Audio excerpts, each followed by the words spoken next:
সকাল সকাল স্নান করে চলে এলাম ছাদে। কাপড় চোপড়গুলো মেলে দেব আর ফুলগুলোও তুলে নেব পূজার জন্য। তো সুপ্রভাত সবাইকে। কেমন আছো সবাই? আশা করছি তোমরা সবাই ভালো আছো, আর আমিও বেশ ভালো আছি। আমার আরও একটা নতুন ব্লগে আবারও তোমাদেরকে স্বাগত জানাচ্ছি। তো এই যে ফুল তুলে নিচ্ছি, আর রোদের জন্য তাকাতে পারছিলাম না, জানো তো, প্রচণ্ড পরিমাণে রোদ, চৌকি মেলতে পারছিলাম না। তারপরেও এই কাজগুলি যেহেতু খুবই প্রয়োজনীয়, তার জন্য এই কাজগুলি তো করতেই হবে। আর এখন ঘড়িতে বাজে 8:10, আর সকাল 8:10-এই যদি এতখানি রোদ হয়, সকাল 12টায় কি হবে সেটাই ভাবছি। তো তার জন্য দেখো এবার ফুল তুলে সোজা চলে যাব ঘরে। আর এই দেখো এই কয়েকটা ফুল হয়েছে, কেন জানি না, খুব গরম পড়েছে, তাও ফুলগুলো ঠিকঠাক মতো ফুটছে না। তো ঘরে এসে এই দেখো মিঠি মা আমার পড়তে বসে গেছে।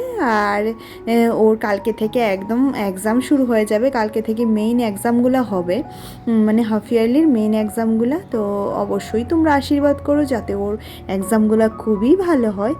আর এই যে গোপুসোনার স্নান হয়ে যাচ্ছে, আর গোপুসোনার পুজো দিয়ে যখন দিনটা শুরু হয় না, তখন সারাটা দিনই খুবই ভালো যায়। তার জন্য আমি এখন সকাল সকাল স্নান করে গোপুসোনার পুজো দিয়ে নেওয়ার চেষ্টাটাই করি। তো দেখো এখানে পুজো শেষও হয়ে গেছে, আর এই যে তোমরা প্রণাম করে নাও গোপুসোনাকে। আর আজকে হচ্ছে মাদার্স ডে। তো ভালো থাকুক পৃথিবীর সকল মায়েরা, সবাই যেন খুব ভালো থাকে, সকল মায়েদের মুখে যেন চিরসর্বদা হাসিতে ভরপুর থাকে, সেই প্রার্থনাই গোপুসোনার কাছে করা। তো মাদার্স ডে বলে সেরকম কিছু তো আর আমি করতে পারি না, কারণ আমি একটা বেকার মানুষ ভাই, কী বা করবো মাদার্স ডে উপলক্ষে। তারপরে এবছর আমার মা আমার পাশে আছে, সেটাই হচ্ছে সবচেয়ে বড় কথা। তো যার জন্য এখানে দেখো এবার মেয়ের জন্য একটু সেদ্ধ ভাত করে নিয়েছিলাম, চাল ডাল আর সাথে কুমড়ো সেদ্ধ দিয়েছিলাম। তো এটাই ওকে খাইয়ে দিচ্ছি, খেয়ে ও আবার পড়তে বসে যাবে, কারণ খাইয়ে না দিলে, আর অন্যদিন তো দুধ খাওয়াই, ওটস খাওয়াই, আজকে ভাবলাম একটু সেদ্ধ ভাত করে দিই, মাঝে মধ্যে টেস্টটার পরিবর্তনেরও দরকার আছে, তাই না?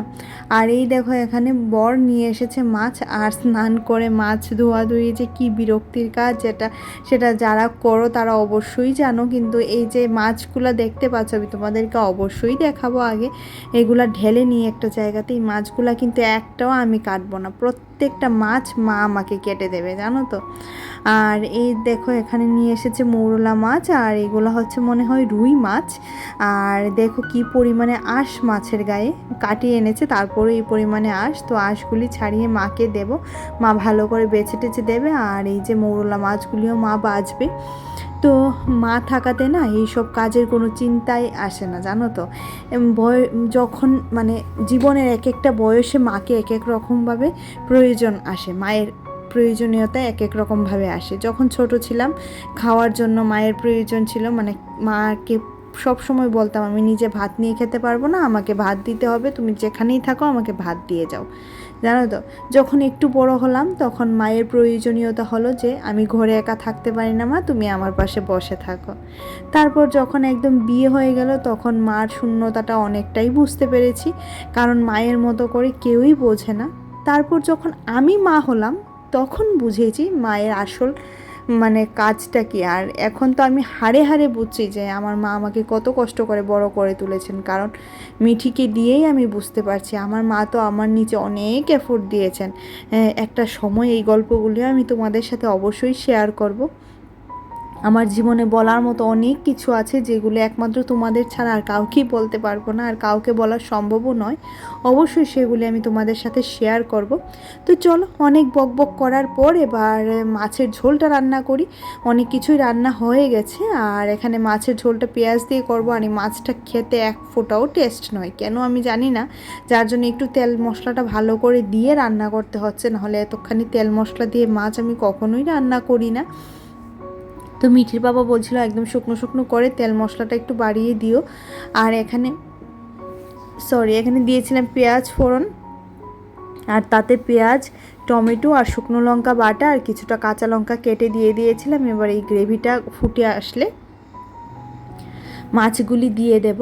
তারপর হ্যাঁ বিলিতি ধনেপাতা আনার জন্য ছাদে যাব। তো যখন আমাদের দেশি ধনেপাতা থাকে না, তখন এই ধনেপাতা দিয়ে কিন্তু গুলা দিয়ে কিন্তু বেশ কাজ চালানো যায়, তাই না? যারা যারা করো তারা অবশ্যই কমেন্ট করে জানিও, আর যারা যারা কখনো দেখোনি ওরা আজকে দেখে নাও বিলিতি ধনেপাতাটা কী। কারণ আমাকে এক দিদিভাই বলেছিল এটা নাকি ওরা কখনোই দেখেনি, জানি না এমন কেন, বাট এটা তো সব জায়গাতেই মনে হয় আছে। তারপরেও আমি একটু দেখিয়ে দিচ্ছি এটা কী রকম। এই যে এই পাতাটা, আর এটা আমার ছাদে সবসময়ই থাকে, কারণ এটা ছাড়া আমি পুরোই অচল। কারণ একদম যাই কিছু রান্নাবান্না হোক না কেন ঝপাং করে নিয়ে কড়াইতে দিয়ে দেওয়া যায়। তো এখানে ধনেপাতা নিতে এসে ভাবলাম কাপড়গুলো অনেক সকালে মেলে দিয়েছি, মা আবার কখন আসবে, তো কিছুটা কাপড় আমি নিয়ে যাই, বাকিগুলো বোন তুলে নিয়ে যাবে। তো সেই মতোই দেখো কাপড়গুলো তুলে নিয়ে যাচ্ছি। আর প্রচণ্ড রোদ, জানো তো, খুব রোদ, এত রোদ আর মানে কি বলবো বুঝতে পারছি না, খুব পরিমাণে রোদ। তো এই যে এখানে একটু দাঁড়াই, আর আমার মুখ চোখ একদম মাথা টাথা ঘোরাচ্ছে রোদে, জানো তো। তো একটু দাঁড়িয়ে রেস্ট করে তারপর ঘরে যাচ্ছি। আর এই যে মাছের ঝোলটা এখানে হয়ে গেছে, তো ধনেপাতাটা একটু কেটে দিয়ে দেব, দিয়ে ঢাকা চাপা দিয়ে নামিয়ে নিলেই রেডি হয়ে যাবে আমাদের মাছের ঝোল। আর সারাদিনের কাজকর্ম এই ছোট্ট ব্লগে মানে শেয়ার করাটা অনেকটাই কঠিন, তাও আমি তোমাদের সাথে শেয়ার করি। ভালো লাগলে প্লিজ চ্যানেলটা সাবস্ক্রাইব করে দিও। আর এই যে আমার মেয়ে আজকে এঁকেছে, মানে আজকে তো সানডে, তো ওর টিচার ওকে কী আঁকিয়েছে দেখো। এই যে এটা ওর স্যার এঁকে দিয়েছে, হ্যাঁ এই যে আঙ্কেল এঁকে দিয়েছে, আর এটাও নিজে এঁকেছে। দেখো কেমন হয়েছে অবশ্যই জানিও। সে অনেক চেষ্টা করে কৃষ্ণ ঠাকুরকে এঁকেছেন, আর খুবই ভালো হয়েছে, দেখো কি সুন্দর না। তো বলছিলাম মুখগুলো এত মোটা করে দিয়েছো কেন, বলছো হয়ে গেছে মা, কী করবো, আচ্ছা যাক, বাচ্চা যেরকম করে সেরকম করেই ভালো লাগে, তাই না? তো বলছিল মা এটা তোমার জন্য মাদার্স ডের গিফট। তো বললাম ঠিক আছে বাবা, তুমি যা দেবে, তুমিই তো আমার কাছে সবচেয়ে বড় গিফট, তোমার জন্যই তো আমি মা হতে পেরেছি, আর তুমিই হচ্ছে আমার মাদার্স ডের সবচেয়ে বড় গিফট, তাই না? বা তো এবার ওকে স্নানটা আগে করাবো, তারপর দেখো স্নান করিয়ে চলেও এলাম, এসে এখানে আগে বাসনটা মেজে নিচ্ছি। আর ওকে একটু স্নানটা করিয়ে দিতে হচ্ছে ইদানিং, কারণ ভীষণ দুষ্ট হয়েছে। বাথরুমে গিয়ে হ্যান্ড ওয়াশ দিয়ে খেলবে, তারপর তোমার সাবানের ফেনা দিয়ে খেলবে, সার্ফের ফেনা দিয়ে খেলবে, এরকমই করছে সারাক্ষণ, জানো তো। তার জন্য ওকে যতটুকু সম্ভব নিজের চোখে রাখছি। আর খুব দুষ্ট হয়েছে, খুব দুষ্ট, মানে সীমাহীন দুষ্ট হয়ে গেছে ও এখন। তো যার জন্য ওকে সারাক্ষণ দেখেই রাখতে হয়। আমি নয় মা নয় বোন সারাক্ষণ ওর পেছনে লেগে থাকি। আর ওর এক্সামে খুব সুবিধা হয়েছে, যেহেতু আমার বোন আছে, ও সারাক্ষণ ওকে পড়াচ্ছে।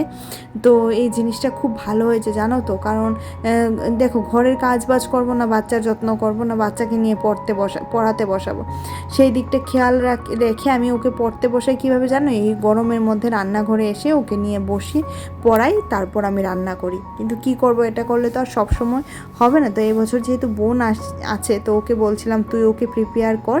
আর এই যে গ্যাসটা মোছার সাথে সাথে আমি এখানে মিক্সচারটাও মুছে নিলাম, মানে আশেপাশে যা কিছু থাকে সব কিছুই মুছে নিলে বেশ ভালো হয়, রান্নার পাশাপাশি এগুলোও পরিষ্কার হয়ে যায়। এভাবে করেই আমি করে থাকি আর কি।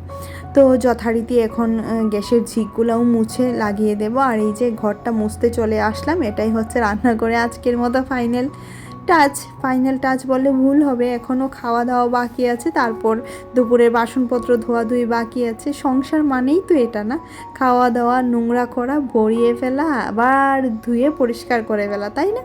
খাওয়া দাওয়াটা যদি না থাকতো না, সারাদিনে হয়তো বা তোমাদের কোনো, মানে আমাদের গৃহবধূদের কোনো কাজই থাকতো না, তাই না? তো এই যে এখানে স্যালাডটা একটু মেখে নিচ্ছি। তো এখানে শসা, পেঁয়াজ, কাঁচা লঙ্কা আর একটু টমেটো ছিল, আর এতে লবণ আর একটু সর্ষের তেল দিয়ে মেখে নিয়েছি। এটা কিন্তু বেশ ভালো লাগে, একবার ট্রাই করে তোমরা অবশ্যই দেখতে পারো যারা যারা করোনি। আর লাঞ্চ মেনুতে ছিল ভেন্ডি সর্ষে, আর এখানে ছিল একখানা মাছ ভাজা মিঠির জন্য, আর মাছের তেল পটকা ছিল, আর ওইটা তো মাছের ঝোল তোমরা দেখেই নিয়েছো। তো এখন আমার বোনকে আর মিঠিকে খাওয়ার দেবো। তো চলো আজকের মতো ভিডিওটা এইটুকুই। ভিডিওতে যদি তোমাদের কিছু ভালো লাগে লাইক করে দিও, অবশ্যই করে কমেন্ট করে দিও কি ভালো লাগলো কি খারাপ লাগলো। আর যদি খুব ভালো লাগে তাহলে চ্যানেলটা সাবস্ক্রাইব করে দিতে পারো, পাশে থাকা বেল আইকনটাও ক্লিক করে দিও, যাতে করে আমি যখনই ভিডিও আপলোড করব নোটিফিকেশানটা তোমরা পেয়ে যাবে। তো এইভাবে করেই চলো আজকের ব্লগটা শেষ করছি। সবাই ভালো থেকো, সবাইকে ভালো রেখো, আর পৃথিবীর সকল মায়েরা ভালো থেকো। Happy mother's day. টাটা।